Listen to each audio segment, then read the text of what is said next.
Hello everyone. Today we are going to discuss about hypothermia, which comes under high risk baby. So starting with introduction. Hypothermia occurs when the baby temperature drops below 36.5 degree Celsius or 97.7 degree Fahrenheit. The lower limit of normal range of 36.5 to 37.5 degree Celsius is the normal body temperature. If it is comes below that, we'll call it is hypothermia. Hypo means decrease. Okay, when temperature of the body is decreased is called as hypothermia. Next we have distribution and the incidence. The neonatal cold injury occurs throughout the world, even in the warm climate. In one hospital, during an 8-year study in Ethiopia, 67% of low birth weight and the high risk infant admitted to a special care unit from outside were hypothermic. In a large series of births in the province in the China, the incidence of scleroderma was 6.7% thousand, and the high risk factors were prematurity and low birth weight. It means the incidence is very high, especially not even in the cold climate area, even in the warm climate area also. Next we are going to see that general risk factor which can cause hypothermia. Incorrect care of the baby immediately after the birth. As we know that intrauterine environment and extrauterine environment has a different climate. Okay, intrauterine environment, the baby will be under mother care. There will be a warm. Okay, when they will come outside that intrauterine environment, it will be difficult for them to adjust. So immediate care is needed in that time.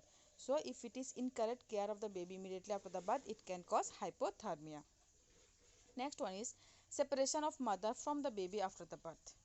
So if we keep the mother and baby separated after the birth, which can cause hypothermia, because if we will keep the baby under the mother body with the skin contact, it will provide the warmth to the baby's skin. And the weight and gestational age of the infant, that also affect the body temperature. The place of the delivery and the environmental condition, inadequate warming procedure before and during the transport of the patient, and the asphyxia, hypoxia, other illness of the baby. Means if the ABCA score of the baby is less, it can cause hypothermic in the neonate. Next we have signs of hypothermia. How we will know that baby is hypothermic? Early clinical signs which should arouse suspicious of cold rash due to hypothermia are: the feet are cold to touch and they become cold before the body is cold. Means how we will come to know that baby is hypothermic? The first signs that you can notice that baby's feet, it will be cold. Okay, before the body become cold, the feet will become cold. So if you touch the feet of the baby, if it is cold, means baby is hypothermic. Weak sucking ability means baby is not able to suck the breastfeed or breast milk properly. Reduction of activity and the lethargy means the movement of the baby or activity of the baby is very less and baby is tired. And weak cry, and the crying also, it's not loud, it is very weak. So you can identify that the temperature is less, and you can check the temperature through thermometer and you can find out it the baby body temperature is less. Next is, if hypothermia persists, means even though after treatment also, if it is not reducing, if it is continues the same things, there is a risk of neonatal cold injury if the hypothermia is persists. Means even though after treatment also, if you are not providing proper treatment to the baby, if it is continue, what will happen? The neonatal cold injury, the infant usually become lethargic with slow, shallow and irregular respiration and slow heart rate. Okay, and corresponding to the degree of fall in body temperature, hypoglycemia and metabolic acidosis may develop, and there is a risk of death. The face and the extremities may have a bright red color while the rest of the body is pale, and the central cyanosis may be present. Central cyanosis means the full body will become bluish color. And the sclera of hardening of the skin associated with the reddening and the edema is seen mainly on the back and the limbs but may cover the whole body. Next is loss of heat. So there are 4 ways of newborn may lose heat to the environment. One is radiation, one is convection, conduction and evaporation.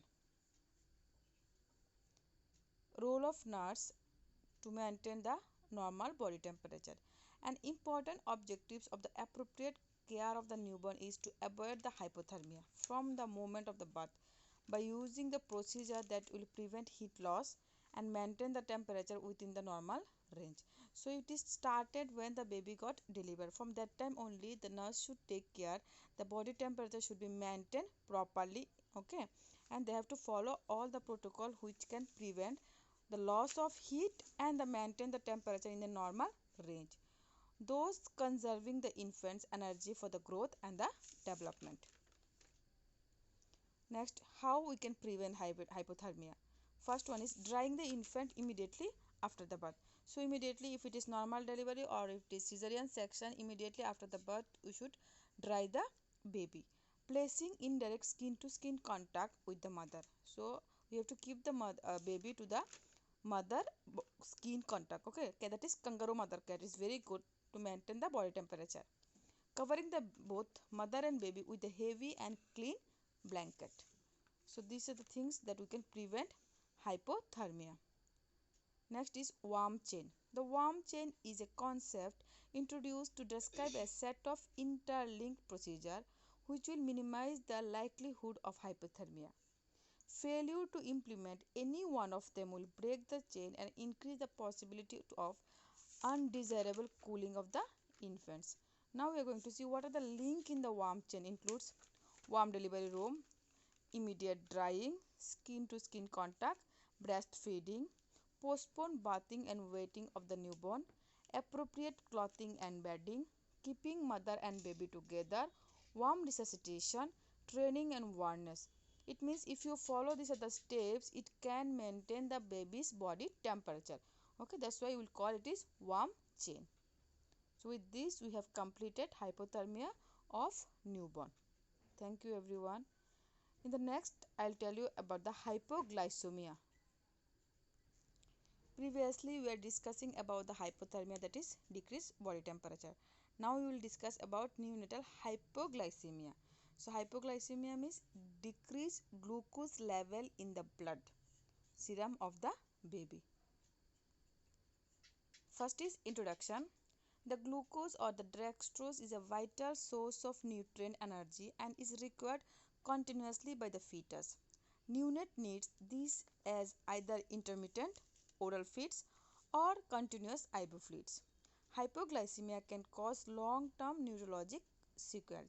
And the important steps in preventing and treating hypoglycemia are to identify the neonates at the risk of developing hypoglycemia, to recognize symptoms of hypoglycemia, early feeding, and to initiate the IV fluids wherever needed.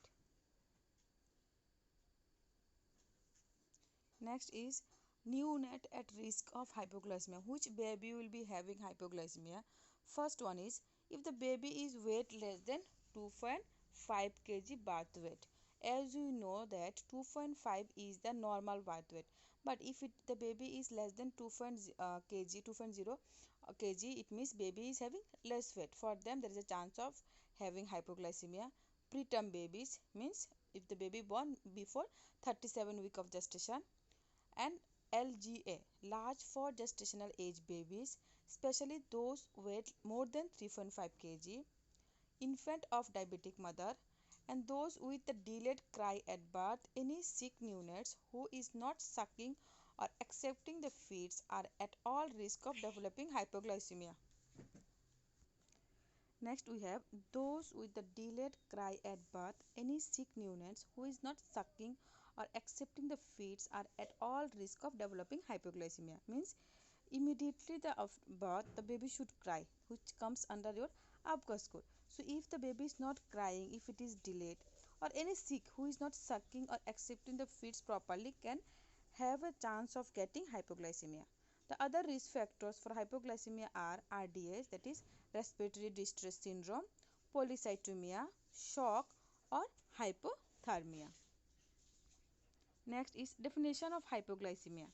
Neonates hypoglycemia defined as a plasma glucose level of less than 30 mg per dl, that is 1.65 mol per liter in the first 24 hours of life, and less than 45 mg per dl, that is 2.5 mmol per liter thereafter.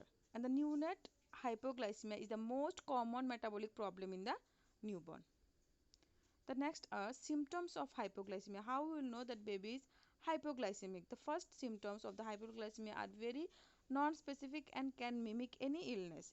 It's like not looking well, lethargic, weak cry, poor feeding, temperature instability like hypothermia, poor respiratory effort like shallow breathing, apnea or cyanosis, and the central nervous system symptoms like excessive jitterness or convulsion or hypotonia. And how we'll find out that value? Through by checking glucometer. Factor which increases the risk of hypoglycemia.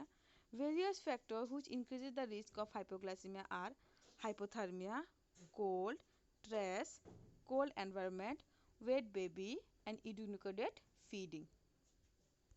Next is etiology of hypoglycemia. Okay, that is low blood sugar.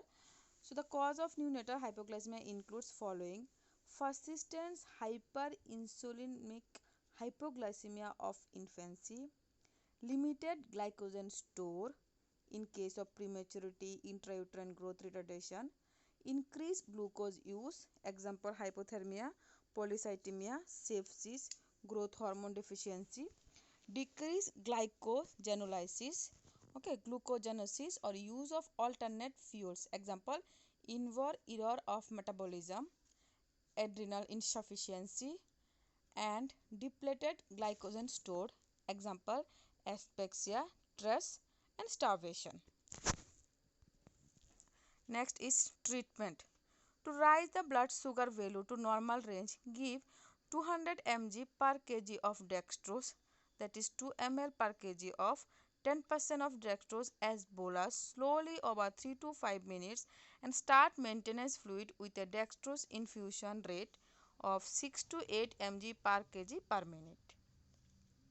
The maximum strength of dextrose that can be given through a peripheral vein is 12.5%, and repeat the dextrose after 15 to 30 minutes if the still low, and repeat bolus and increase by 1 to 2 mg per kg per minute, or the maintain fluid by 10 to 20 ml per kg per day. So with this we can treat the hypoglycemia of the neonate. Thank you everyone.